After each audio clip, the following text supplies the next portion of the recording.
News Today with Lucy Aharish.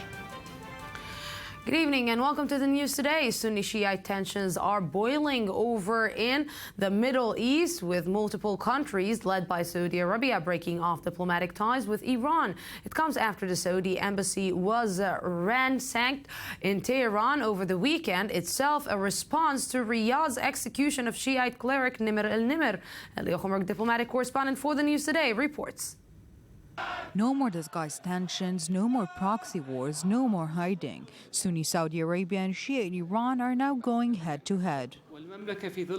The kingdom announces the severing of diplomatic relations with Iran and requests the departure of its diplomatic missions back home within 48 hours. Saudi Arabia sees not only its interests, but also its survival in the continuation of tensions. Therefore, it has used this issue as another excuse to increase tension and conflict. After Riyadh's dramatic announcement amid escalating tensions over the execution of the top Shiite cleric Nimr al-Nimr Saturday, Bahrain and Sudan decided to follow the Sunni superpower and cut ties with the Islamic Republic in what seems to become an all-or-nothing battle.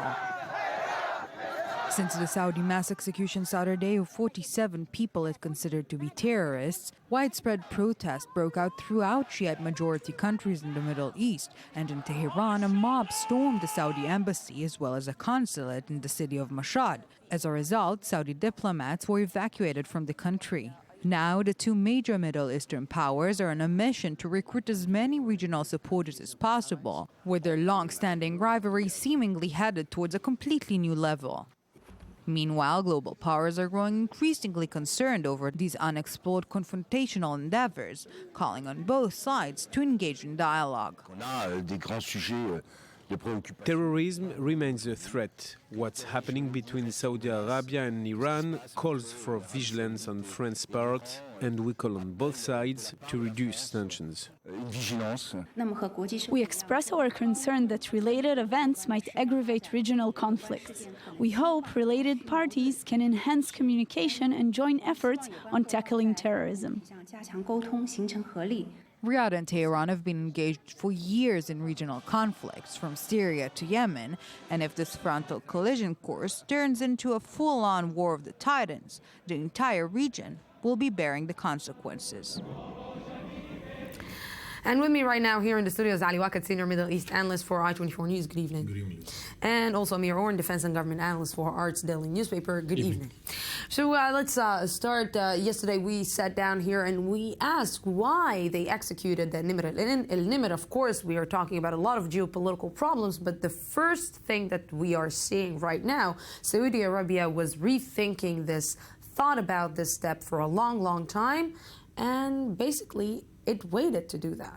Yeah, Lucy, al-Nimr was arrested 3 years ago. He was sentenced in 2014. In October, his appeal was not accepted by the Saudi High Court, and the execution took place in January 2016, which means that in the legal level, the procedure was correct procedures as far as the Saudis are concerned. The Iranians, until the last minute, did not believe that the Saudis will execute Nimr al-Nimr because of the public weight of Nimr al-Nimr, not only among the Shiite population in eastern Saudi, but also in Bahrain and in the all the Shiite region in the area.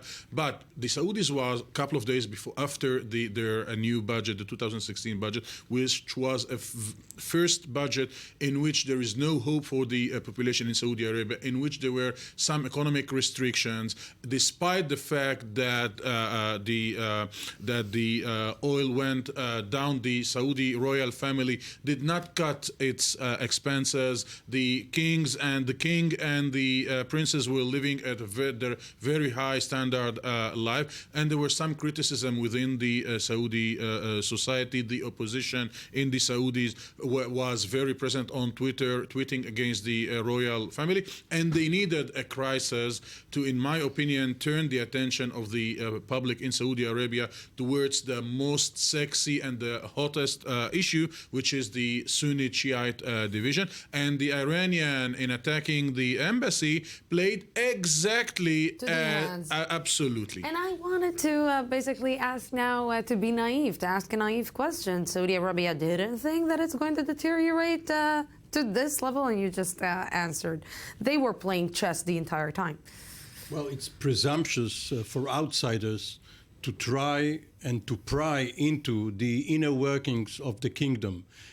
It was always difficult to know what went on behind closed curtains in the House of Saud. And now, with the changing of the guards, new generations coming to the fore, perhaps the key player in the kingdom only 30 years old. Who knows? We are trying to analyze it the way a normal regime would have played it. Perhaps it was a premeditated crisis because of the international arena, because the Saudis might have tried to draw the United States into choosing between Saudi Arabia and Iran. They fear that Iran is going to be the new teacher's pet in the Middle East. Iran, after the accord regarding the nuclear weapons pursuit, perhaps is the new anchor of the United States, the way it was in the 70s under the Shah. So for the Saudis, it would have made sense to go and precipitate a crisis, and the United States would now have to choose sides. So, Lucy, I totally agree with Amir, because the Saudis are now resembling as the Americans were after the September 11. You can be with us or against us. There is no middle, there is no gray area. And this is why the Egyptians that were recently trying to have an independent policy vis-a-vis the Mediterranean Middle East crisis, in Syria specifically, chose the Saudi side. The Emirates, who were like in Syria, were supporting Bashar. In Yemen, they were supporting the Saudis. Also reduced the level of the Iranian representation, and this showed that there is a Saudi, a Sunnite resembling around the Saudis in the war against Iran, and we are seeing exactly the opposite. Hezbollah and the Houthis in Yemen are now one very publicly and firmly in the sides of the Iranian, which means that the Saudis, the parts in the elements in the Saudi family that thought that only Shiite Sunni division will keep the Saudi family safe from any domestic criticism had succeeded for the moment. So, you know, I smell the smoke of revenge. Let's see if Dr. Ali Nourizadeh, Director of Center of Iranian and Arab Studies, are smelling the same smell that I'm smelling coming from Saudi Arabia. It seems that Saudi Arabia wanted revenge, and it got it.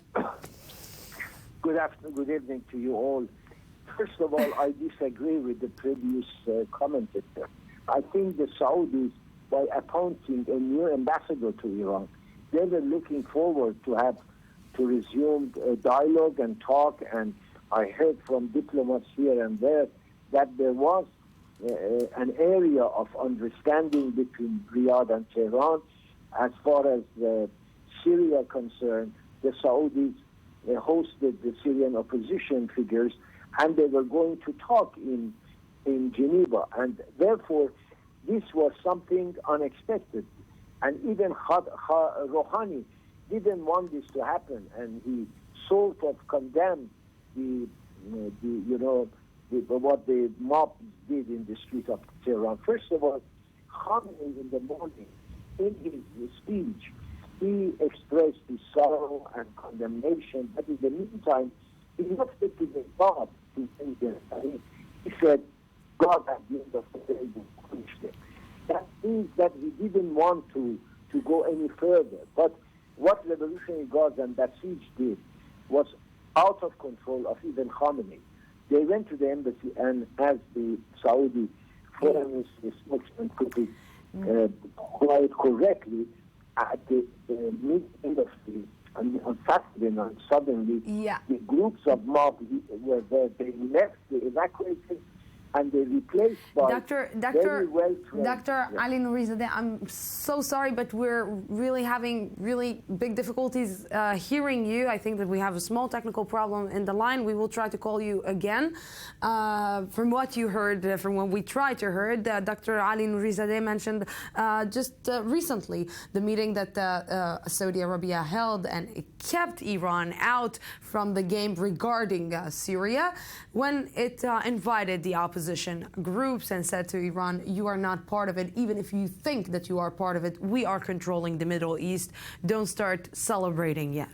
Yes, but Iran and Saudi Arabia still have common enemies, even though they are on opposite sides regarding Bashar Assad. Both Daesh, the Islamic State, and Jabhat al-Nusra could threaten both Iran and Saudi Arabia. But it seems regarding Syria that Saudi Arabia wanted to force the American hand.